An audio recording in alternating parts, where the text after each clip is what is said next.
Okay, let's unpack this. We are starting today with a quote that, I'll be honest, it feels a little bit like something you'd see, cross-stitched on a pillow. Huh. On a pillow in a guidance counselor's office, maybe. Exactly that. It's from Wendell Willkie, and he says, education is the mother of leadership. It sounds profound, right? Very noble. It does. But here's where I get stuck, and really why I think we need to do this deep dive.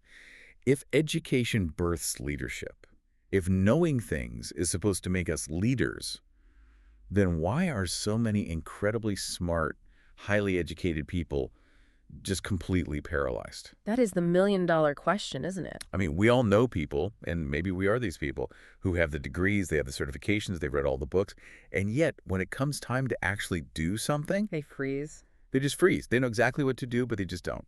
You've hit on the central tension of the stack of sources we've got today. We're looking at material from Seth Godin, from the management guru Peter Drucker, even the poet Rita Dove. Ugh. And they're all circling the same uncomfortable reality. We're drowning in information, but we are starving for action. So this is not a deep dive about how to learn more. No, not at all. This is a deep dive into that gap between knowing and doing. It's about why freedom, the very thing we think we want, is actually terrifying. And what about that phrase from the research, the one that frankly felt like a personal attack? Oh, inventing things to do to avoid the important work. Yes, that one. I Yeah. felt called out. Oh, yeah. But let's start with the paralysis. Why does being so educated sometimes make it harder to lead? You'd think it would be the exact opposite. You would. But Seth Godin's take in the source material here is fascinating. He talks about what he calls the uncomfortable gift of freedom. Okay. He argues that the systems we all spend our first, 20 years in school, university, even our first jobs, they aren't designed to create leaders. They're designed for something else. Which is what? Obedience. Godin says these systems are, and this is a quote, optimized around obedience. Okay, but let me play devil's advocate for a second. Obedience isn't always bad, right? I mean, you need people to follow traffic laws. You need compliance. Sure, true. But Godin's point isn't that rules are bad. It's that we get so good at following them that we forget how to function without them. We become experts at coloring inside the lines. So we're fluent in constraint. Perfectly put. Fluent in constraint. But we're illiterate in the grammar of freedom. I like that phrase. So what happens when that person, the straight A student who follows every rule, is suddenly put in a position where there are no instructions? Panic. Yeah. Just absolute panic. Because education shows you that alternatives are, quote, everywhere we look. You suddenly realize, I could do anything. I could quit. I could start a company. And that sounds amazing in a graduation speech, the world is your oyster. It sounds great, but in practice, it's paralyzing. It's the paradox of choice. When you see 1,000 paths, but you don't have a map, and, more importantly, no one's there to tell you which path gets an A, you freeze. And here's the kicker from Godin. He says that in that moment, most of us choose to whine instead of lead. Whoa! That feels a little harsh, doesn't it? Whining. I mean, sometimes the system is broken. Sometimes your boss is terrible. It's a valid pushback, but think about the psychology of it. Why do we complain? Godin suggests whining is a safety mechanism. If I'm stuck because the market is bad or corporate won't approve it. Then I'm a victim. Exactly. And victims aren't responsible for the outcome. Being stuck is safer than being responsible. It's so much safer. If you actually try to lead, if you say, I'm going to change this, and then it fails, well, that failure is on you. So freedom is a burden because it comes with this huge weight of responsibility. The moment I admit I have power, I lose my excuse. You lose the ability to blame. And that brings us to what I think is the most brutal cutting question in this entire stack.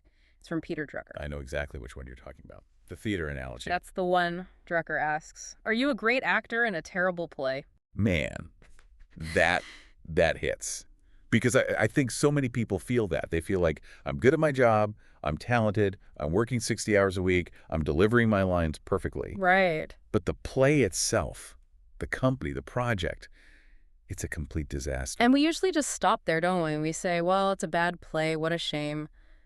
But Drucker doesn't let you off the hook if the answer is yes. He hits you with the follow-up. What are you going to do about it? And see, that's the terrifying part.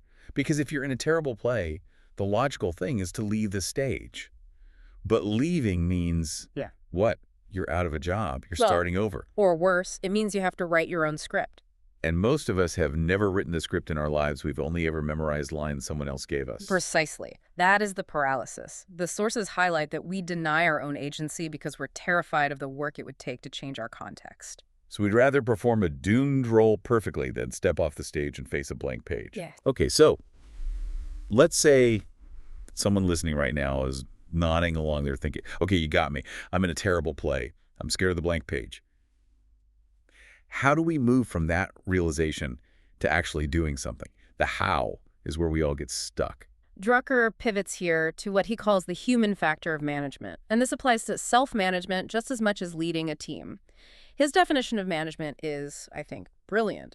He says it's about making strengths effective and weaknesses irrelevant. Making weaknesses irrelevant.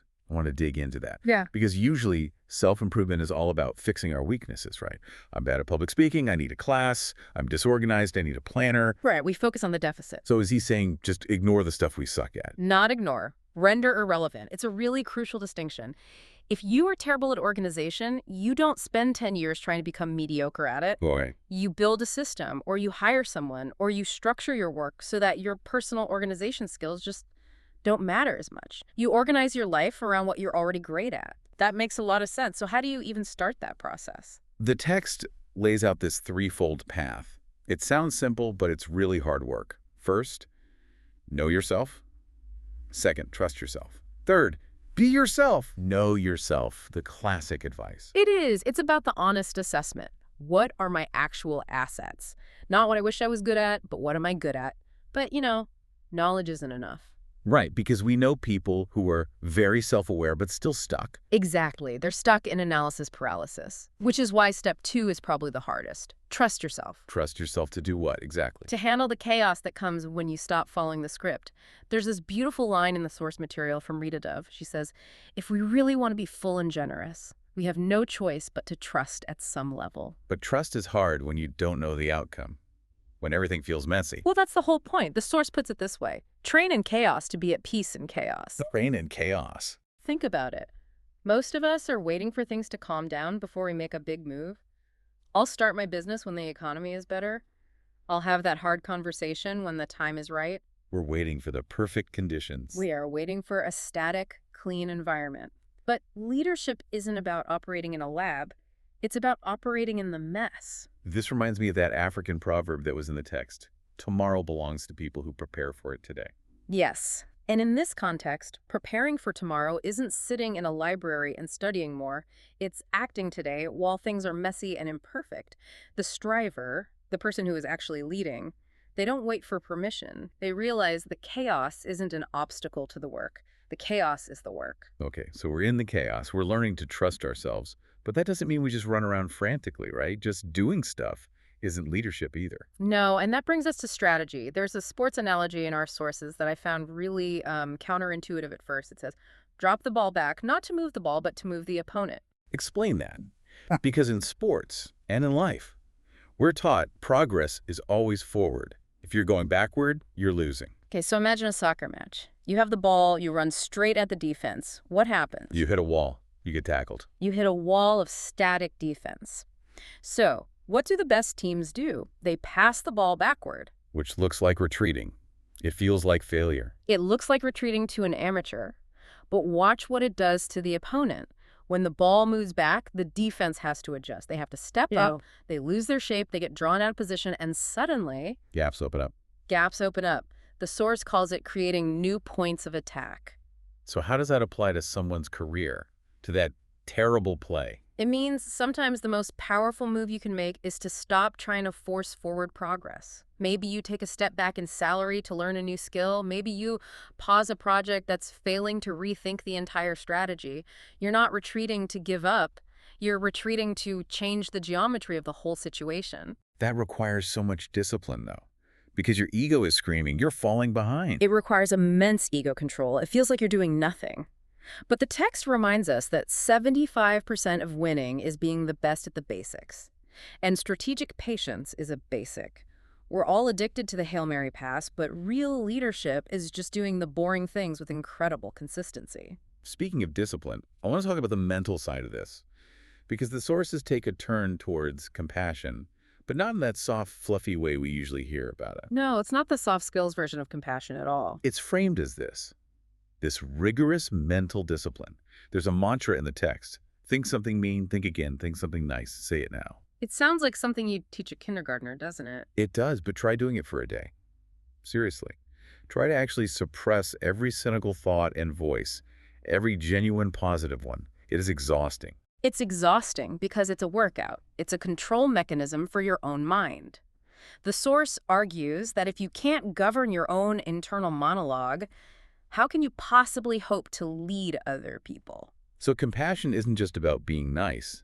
It's about not letting your own brain get hijacked by toxicity. Exactly. It reframes management from just moving pieces on a board to actually orchestrating human potential.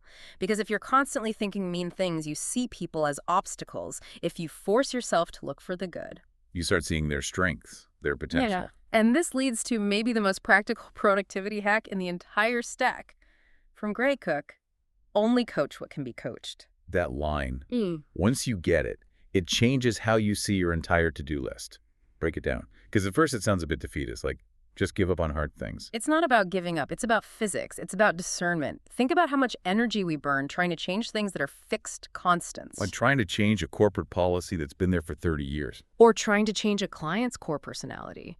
Or trying to fix a fundamental weakness in yourself that's just part of your wiring. See, when we try to coach the uncoachable, Yeah. we're just banging our heads against a wall. And then we wonder why we have a headache and feel burned out. The insight is to ask, is this variable malleable? If yes, great, coach it, work on it. If no, stop, navigate around it, build a system for it, but stop trying to change gravity. This connects so directly to that feeling of being busy but not effective. And to that question from the notes that really stung, are you inventing things to do to avoid the important work? That is the ultimate symptom of trying to coach the uncoachable. What does that look like in real life? It looks like inbox zero. Okay, now, don't come for my inbox zero. I'm coming for it. It looks like reformatting a slide deck for the 10th time. It looks like scheduling a meeting to plan for another meeting. We do these things because they feel productive. We get a little dopamine hit. Look, I crossed 50 things off my list today. But you didn't do the one thing that actually mattered. Right, because that one thing, the difficult phone call, the blank page, the strategic choice, that was scary. It required real agency, so we retreat into the safety of administrative trivia. We invent busyness to avoid the vulnerability of leadership. It's a dodge, a very elaborate dodge. A very elaborate, exhausting dodge. So if we're trying to stop dodging, if we want to start actually leading, who do we look to for inspiration? Because naturally we look at the people on the magazine covers, the CEOs, the billionaires. And the source material says, stop doing that. Why? I mean, those people won. They won, which means they've arrived, and because they've arrived, their current reality looks nothing like yours. The source suggests our peers should be the strivers. The strivers. The people who aren't yet the proud and the accomplished, the people still in the mud, the ones still figuring out the struggle of becoming. Why look to them? Because they're the ones currently training in chaos. If you only look at the person who's already made it, you fall for survivorship bias. You think, I'll just do what they do now. But you need to see what they did then when they were scared and broke and uncertain. The strivers remind us that leadership isn't a destination. It's not a title you get and then you can just relax. Exactly. It's a posture. There's a maxim in the text. Improve your performance by improving your attitude. Which, again, sounds like a coach yelling at you to hustle. It does, but peel it back. If you're in that terrible play, your attitude is your performance. If you show up every day cynical and defeated, you're just a bad actor in a bad play. You're actually making the play worse. You are. But if you show up with the attitude of a striver, if you say, I'm going to learn from this, I'm going to find a new stage, and in the meantime, I'm going to practice my craft, then you are leading, even if you haven't succeeded yet. It's the refusal to wait. The refusal to wait for permission. The refusal to wait until you feel ready. We circle all the way back to that proverb. Tomorrow belongs to people who prepare for it today. And today almost always looks like a mess. Today is always a mess. That's the secret. The perfect time never shows up. The only time is now. So let's bring this all home for everyone listening. We've covered a ton of ground here, from the paralysis of education to the discipline of chaos. It's a lot. If someone is listening to this while they're, inventing work, What's the one big idea they need to take away from this? I think it comes back to the uncomfortable gift. All this learning, this listening, this education, it opens the door. It shows you what's possible, but it's only the mother of leadership. And your mom can't live your life for you. She can't. No. The mother gives birth to the potential, but she can't walk through the door for you. Leadership is the personal courage to step through that door, education opened. It's claiming the inheritance of responsibility. And realizing that nobody is coming to save you from the terrible play. No. And that's the terrifying but also wonderful truth. If no one's coming to save you, it means you're the one in charge of the rescue. You're the one holding the pen. That's deeply empowering and also, heavy. As all real freedom is. I want to leave everyone with a specific challenge today based on this. We talked about inventing things to avoid important work. Yes. My challenge to you and to myself, because I am definitely guilty of this, is to just catch yourself doing that today, just once. Catch yourself reorganizing the spreadsheet when you know you should be making the call. That's the key, just the awareness. And when you catch yourself, ask that Drucker question, what am I going to do about it? You don't have to quit your job. You don't have to burn it all down. Maybe you just need to drop the ball back. Maybe. Just make one move that's real instead of a move that's just busy. Rewrite the script, folks. Yeah. Even if it's just one line at a time. Thanks for diving deep with us. Keep striving.